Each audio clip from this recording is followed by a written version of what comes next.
curieux? Eh bien, je suis très content de vous retrouver aujourd'hui pour une nouvelle vidéo. Aujourd'hui, on va parler hélicoptère et plus précisément hélico GPS. Vous savez que sur la chaîne, on est quasiment devenus des spécialistes sur les hélicos GPS pour vous avoir présenté, je dirais, toute la gamme qui va du FW200 en passant par le Yuxiang F09S, puis on arrive sur les Flywing F450 W, et puis on termine avec les superbes hélicos maquettes de type Bell 236 ou UH1. Et aujourd'hui, ce qu'on va faire, c'est qu'on va, on va les taper dans le milieu de gamme avec une nouveauté chez Yuxiang. On vous avait déjà montré le F09S. Aujourd'hui, on va vous présenter le F09H, une superbe machine qui arrive dans sa grosse valise, ici donc prêt à voler, en version RTF avec tout ce qu'il faut pour être heureux, et surtout un super hélico GPS, mais un hélico GPS sans prise de tête. C'est ce qu'on va voir tout de suite, et on commence par le déballage. Alors, le premier contact qu'on a avec notre F09H, c'est tout d'abord cette superbe valise en alu, hyper costaud. Alors, ça peut paraître un petit peu gadget de dire, bon, j'achète pas un hélico pour sa valoche. Quand même, c'est ce qui va vous permettre, de transporter votre hélico, qui est quand même assez fragile parce que c'est une maquette en toute sécurité, et surtout d'avoir constamment la valise dans la voiture et pouvoir vous arrêter où vous voulez pour voler, sachant que tout ce qu'il faut pour voler est à l'intérieur. Allez, on va regarder un petit peu tout ce que l'on reçoit lorsqu'on achète ce F09H. On va d'abord regarder un petit peu le contenu, puis on verra ensuite comment tout fonctionne. Alors, dans cette valise, un petit manuel, comme d'habitude, en anglais. Manuel qui est quand même relativement important parce que vous avez toutes les procédures à réaliser pour mettre votre hélicoptère en vol. Mais comme d'habitude, si vous ne voulez pas lire cette notice, écoutez la vidéo, on va tout vous expliquer. Ici un petit rappel, alors celui-là on peut le garder dans la valise, avec toutes les fonctions de la radio, c'est bien pratique quand on a un doute. Et ici, on vous annonce un mode expert qui était à la base un mode un petit peu secret dont Yuxiang évitait de parler parce qu'il n'avait pas été testé. Visiblement maintenant il a été testé et ils en parlent dans leur notice. Alors, voilà, regardez un petit peu. Là, on a vraiment quelque chose de hyper complet dans lequel on aura tout ce qu'il faut pour voler. Alors, on va prendre les choses, pas forcément dans l'ordre. Tout d'abord, ici, vous avez les batteries. Alors, vous pouvez choisir votre hélico soit avec une, deux ou trois batteries. Donc, moi, c'est ici le modèle de batterie. Ici, le petit pad sur lequel viendra se placer la batterie pour être chargé. Alors, un petit pad qui a la possibilité ici de se brancher sur un chargeur normal. Mais évidemment, le chargeur est fourni. Ici, ils n'ont pas mis une prise européenne, c'est une prise américaine ou chinoise, sur lequel on a un adaptateur. Mais chez Yuxiang, bon, ils font systématiquement ça, puis ça marche parfaitement. Voilà, donc ici, on viendra brancher le petit pad et on mettra les batteries à charger. Alors ici, quelques petits accessoires. On voit des pales de rechange, des pneus de rechange. Oui, parce que il y a une tendance chronique à perdre les pneus. Pourquoi? Parce qu'ils ne sont pas collés sur la jante. Moi, je vais les coller pour éviter de les paumer. Un petit tournevis qui sera utile, vous allez voir juste après, pour monter la crosse. Une petite clé BTR. Bon, voilà. Ici, les petits accessoires supplémentaires. Une petite crosse qui n'est pas montée d'origine, pour une raison toute simple, c'est que ça rentrerait plus dans la valise sinon. Donc ils ont préféré la livrer démontée, sachant que dans l'hélicoptère original cette crosse n'est que très rarement présente. C'est une crosse pour faire le plein en vol. C'est un truc qui se pratique très, très peu sur les hélicos.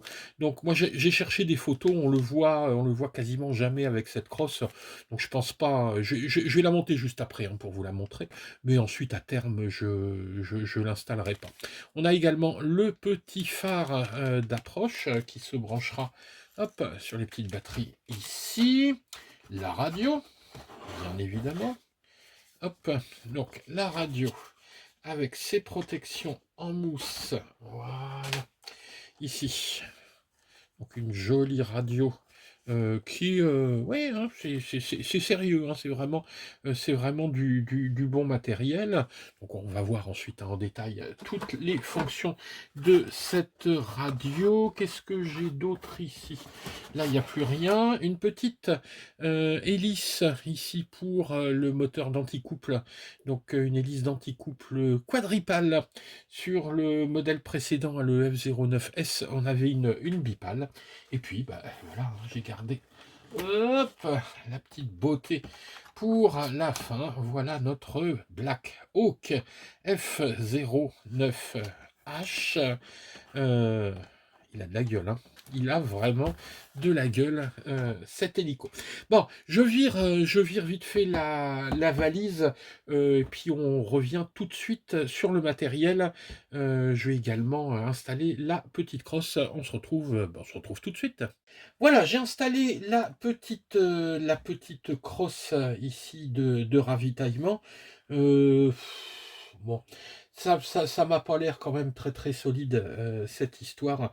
Donc comme je le disais, moi, une fois l'essai fini, ça, je vais la dégager parce qu'en plus pour la ranger dans la valise, c'est pas l'idéal. Alors, première chose à faire, j'en profite parce qu'après, je le débrancherai. Donc avant d'utiliser la machine, il faut bien sûr charger vos batteries.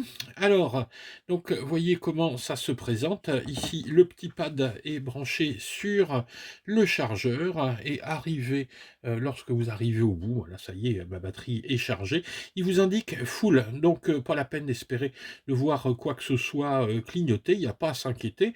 Vous voyez ici la tension s'afficher, 12,6, on est donc au maximum pour une 3S et elle vous indique ici full. Alors, la batterie, c'est une 1350 milliampères en 30C, c'est une batterie donc 3S. Donc cette batterie, hop, on l'installe sous l'hélico. Donc moi ce que j'ai fait ici, c'est que je vous ai même rajouté ici le petit phare additionnel, qui est bien sûr ici fonctionnel. Donc hop, pour l'installer la batterie, c'est simple, on vient juste la glisser comme ça dans la petite baie. Hop, et on ferme les deux petits taquets sur le côté, clac, clac, et voilà, c'est installé. Ensuite, en appuyant sur le petit bouton ici pour allumer. Je ne vais pas allumer tout de suite, on va jeter un petit coup d'œil sur l'hélico tout d'abord. Alors, l'hélico, évidemment, il est carrément maquette, hein, ici. Il y a plein de petits détails, regardez ici, toutes les armes, les mitrailleuses, les lance-missiles, les missiles. On a ici les petites poignées. Alors, évidemment, cet aspect maquette, c'est ce qui va le rendre un petit peu fragile. Donc, c'est des machines auxquelles il faut faire attention, avec lesquelles il faut avoir un petit peu de soin, hein. C'est pas un truc pour les bourrins. On a ici les petites portières, normalement, hop, qui s'ouvrent, hein, voilà. Bon, ça s'ouvre pas beaucoup, hein, mais c'est histoire de dire. On a également les petits trains, regardez, les trains qui sont amortis. Donc, vous voyez, vraiment quelque chose de très, très joli. Puis, regardez regardez la peinture, ici, les petits détails qui sont donnés, vraiment on s'y croirait. En vol, c'est vraiment un appareil qui a une gueule folle. Alors, sa taille, ici, le rotor, vous voyez, regardez, j'ai une main qui fait 20 centimètres, on est à 42 centimètres de diamètre de rotor, ce qui est à peu près la longueur également de l'appareil. On a une hauteur qui fait 12 centimètres. L'appareil fait 438 grammes, donc ouais, quasiment un demi-kilo, parce que c'est sans la batterie. Voilà, hein, donc une petite machine qui est bien sympa. La motorisation. On a 2 moteurs. Alors ça aussi c'est un point important, c'est on est ici en ce qu'on appelle en direct drive. C'est-à-dire qu'à l'intérieur, il n'y a aucun engrenage, aucune roue dentée. C'est le moteur. On a ici un moteur brushless avec un faible kV, c'est-à-dire avec un couple qui est important, qui va entraîner directement le rotor. Pareil à l'arrière, on a juste un moteur brushless.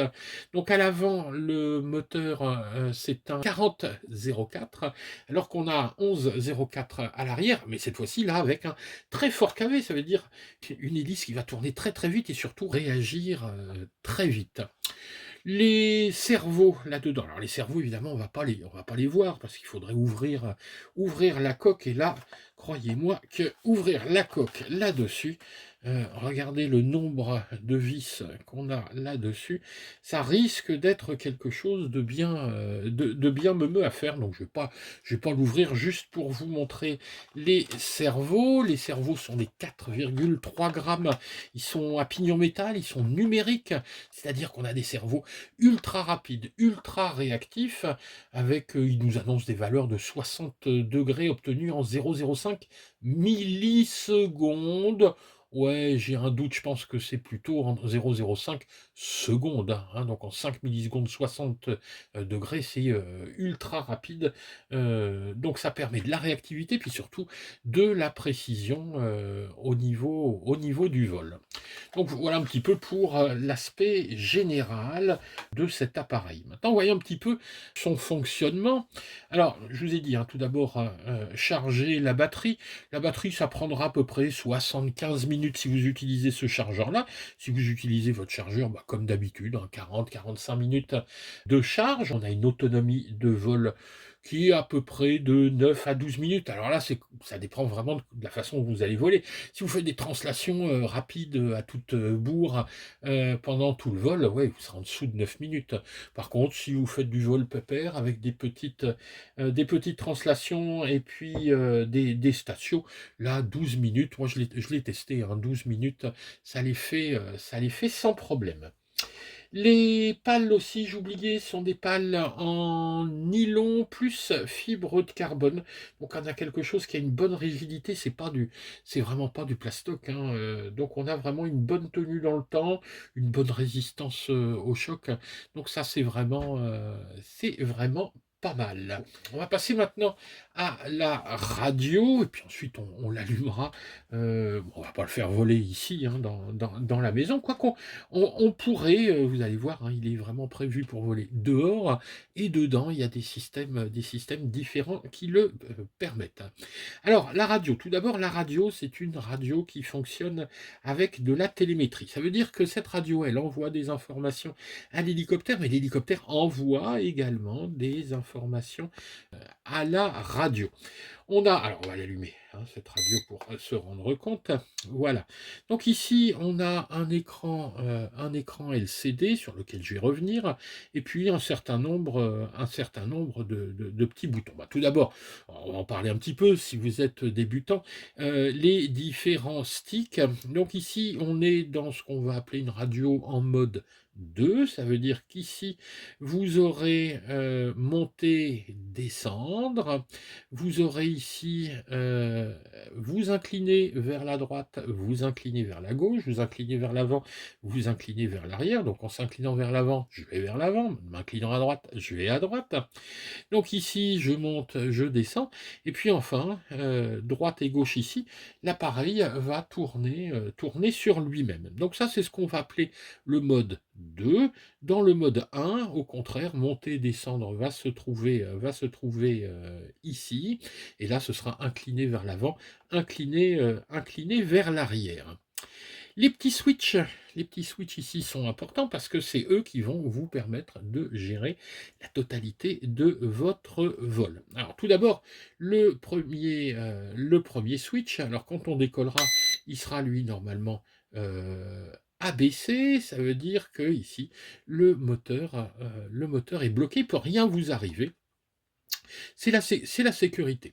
Ensuite, on va débloquer, hop, tac, ce moteur pour pouvoir démarrer. On va voir après comment on démarre.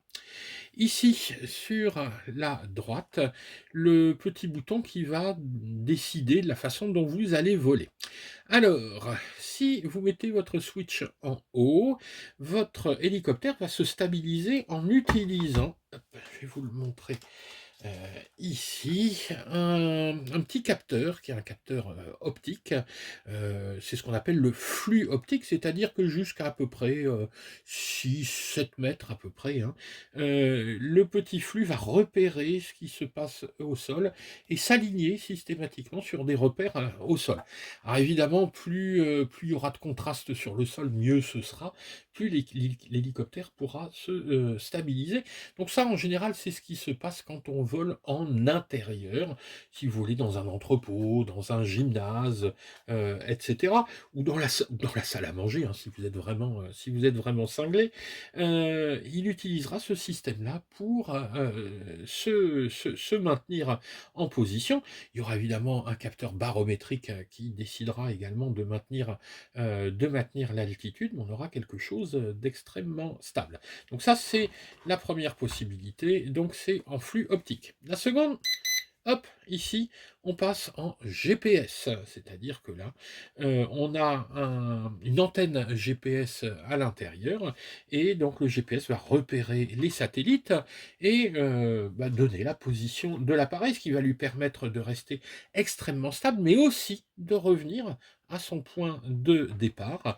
Et c'est alors la troisième position, c'est le return to home, retour au point de départ. Tac, quand je fais ça, l'hélicoptère revient à son point de départ. Alors, évidemment, pour éviter des ennuis, parce que si vous êtes un petit peu loin, puis qu'il revient, qu'il y a des obstacles, des arbres, etc., pour éviter ça, si l'hélico est un petit peu loin, plus de 15 mètres, il va monter très très haut, à peu près à 10 mètres d'altitude, et revenir. Alors, il va se diriger, il va se tourner, regarder son point de départ, et revenir à son point de départ. Donc, il monte à 10 mètres, puis il descend sur son point de départ. Si au contraire, il est à mi-distance, entre 3 et 15 mètres, mais il va monter un petit peu moins haut, 5 mètres, et revenir à son point de départ. Et si enfin il est très proche de vous, moins de 3 mètres, là, il vient directement, il monte pas. Bon, ça, on imagine que si vous êtes à 3 mètres, il n'y a pas un arbre entre vous et l'hélicoptère. Donc voilà un petit peu comment se déroule ce return to home. On le verra tout à l'heure sur le terrain. Ensuite, ce petit bouton ici, vol auto, c'est-à-dire, oui, voilà, soit par GPS, soit par flux optique, mais vous pouvez également avoir un mode manuel. Alors, quel est l'intérêt de ce mode manuel? C'est tout d'abord que vous aurez un hélicoptère qui sera beaucoup plus réactif, par contre, il sera plus positionné par GPS ou par flux optique. Ce qui veut dire que s'il y a du vent, évidemment, il va se barrer avec le vent. Donc, il faudra jouer avec le vent pour le ramener et le garder à la position où vous voulez. Donc évidemment, jouer systématiquement avec votre stick, d'où le nom mode manuel.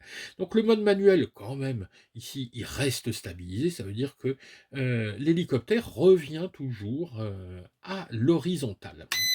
Et enfin, ce dernier interrupteur, qui est l'interrupteur pour les modes de vol automatiques, il y a deux petits modes de vol automatiques, ici vous voyez, hop, si j'abaisse un coup, l'hélico va commencer à faire un cercle, et si je monte, hop, il va faire des 8, tout simplement. Bon, bah, voilà. Ensuite, hein, je vous parlais de ce petit écran, LCD. Là, il est vraiment super intéressant, cet écran parce qu'il y a un certain nombre d'informations. Là, bon, l'hélico est pas encore allumé, mais, qu'est-ce qu'on a comme info? On a tout d'abord, ici, le niveau de batterie, de l'hélicoptère. Ici, on a le niveau de batterie de la radio. Ici, on a le nombre de satellites. Ici, on a, donc le blocage moteur et voilà, là je peux voler. C'est bloqué. Ici, le mode de la radio. Alors le mode de la radio, on pourra le changer avec, ce petit bouton ici. Moi, je suis en mode 2. Ici, la vitesse. Donc il y a 2 vitesses possibles. Ici, L pour low. Si j'appuie ici, hop, je passe en high. Écoutez, hein, 2 bips vitesse haute, un bip vitesse lente. Voilà, hein, c'est tout bête. Et ensuite ici, alors 3 valeurs qui sont intéressantes. Vous avez ici la vitesse, hein, S, speed, en mètres par seconde, l'altitude, donc en mètres, et la distance. Alors pas la distance à votre radio, mais la distance par rapport au point de départ de l'hélicoptère. Et enfin, vous avez ici la petite boussole, hein, je vous la montre ici, voilà, qui va vous indiquer tout simplement la position de vol de votre hélicoptère. Toutes ces informations sont envoyées à la radio et vous en disposez sur votre écran. Un petit bouton également ici intéressant qui est l'atterrissage automatique, hein, si on appuie dessus. Hop là, l'hélico se pose directement à l'endroit où il est. Enfin, dernier bouton ici, oh, il faut mettre une caméra, etc. En fait, ça, c'est pour le calibrage des cerveaux. En gros, ça s'appelle n'y touchez pas, sinon vous allez faire des conneries. Moi, je ne vais pas y toucher pour éviter justement de faire des bêtises. Donc, vous voyez, on a ici une relation radio hélico qui est vraiment une relation avec beaucoup d'informations.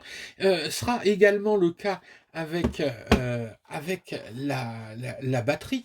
La batterie, elle va envoyer, elle également, des informations. C'est pour ça qu'on dit que c'est une batterie intelligente. Elle envoie tout d'abord sa tension qu'on va récupérer sur la radio. Et également, lorsque la tension devient insuffisante, eh ben, l'hélico, l'hélico revient, il fait un RTH. D'ailleurs, il y aura également possibilité de RTH si vous perdez le contact. Hein. Imaginons, je sais pas moi, vous êtes un petit peu loin, vous êtes à plus de 350 mètres. Hein, ça peut arriver, voilà, vous êtes parti, vous ne vous êtes pas rendu compte de la distance à laquelle vous étiez, sachant qu'on a une portée, oui, 350-400 mètres. Vous êtes parti trop loin, il y a plus de portée, hop, il revient. Donc vraiment, c'est vraiment une machine qui est prévue pour envisager quasiment tous les cas possibles et pour éviter de la casser, hein, parce que c'est quand même une machine qui vaut un certain prix. On va y faire attention et là, on a pas mal d'assurance, pas mal de sécurité. C'est un appareil qui est conçu avant toute chose, évidemment, pour les débutants et ceux qui ont juste une petite expérience et qui veulent se faire plaisir avec un appareil magnifique, qui vole bien, qui vole tranquillement. Donc, c'est vraiment un hélico GPS sympa, sans rentrer dans la complexité des gros hélicos GPS, où là, on a évidemment besoin de faire des calibrations avec l'ordinateur, etc. Là aussi, il y a des calibrations à faire, d'ailleurs, on va les voir tout de suite, mais il n'y a pas à passer par l'ordinateur, ce qui va nous simplifier quand même pas mal la vie. Alors, on va allumer. Alors, je fais quand même très attention ici parce que je suis en intérieur. Donc évidemment, on va pas décoller, mais on va juste l'allumer pour voir un petit peu tout ce qu'on a à faire. Hop, voilà. Donc voilà, l'appareil est allumé. Vous voyez, j'ai le niveau de batterie qui est donné. Là, je suis à 100%. Si on a que 3 allumés, eh ben, je suis à 75%, puis 50%, puis 25%. Bon, en fait, estimez quand vous êtes à 2, il vaut mieux revenir. Ici, le petit phare, regardez, c'est quand même assez sympa. Le petit phare, et puis ensuite des petites LED sur lesquelles je vais zoomer un petit peu, voilà, parce qu'avec le fond vert, on ne les voit pas. Donc ici, alors une petite LED verte, une rouge ici, et puis ici la LED qui va vraiment nous intéresser beaucoup parce que c'est elle qui va nous donner les informations sur le GPS et autres. Donc là, je suis en mode flux optique, donc je suis en rouge. Si je passe en mode GPS ici, voilà, donc il va ici chercher, vous voyez, ça se met à clignoter, et l'hélicoptère va chercher ses satellites. Alors je suis à l'intérieur, je risque d'avoir un petit peu de mal. D'ailleurs, regardez, le nombre de satellites est de 0. Je ne sais pas s'il va réussir à augmenter un petit peu. Il passera alors en vert fixe lorsqu'on aura au moins 8 satellites. Bon, moi, je conseille d'attendre d'en avoir 11 ou 12 pour décoller et que tout se passe bien. Alors, la première chose qu'on va faire ici, c'est qu'on va tout d'abord placer l'hélicoptère sur une surface bien horizontale et on va calibrer le gyroscope. Alors, le gyroscope, c'est ce qui permet de maintenir l'hélico bien à plat, mais il faut lui indiquer l'horizontalité. Pour cela, vous allez voir, donc on va mettre le stick ici en haut à gauche, celui-ci en bas à droite. Observez bien ici la petite LED. Voilà, ça clignote en jaune et ça revient au vert. Donc ici, le gyroscope est calibré.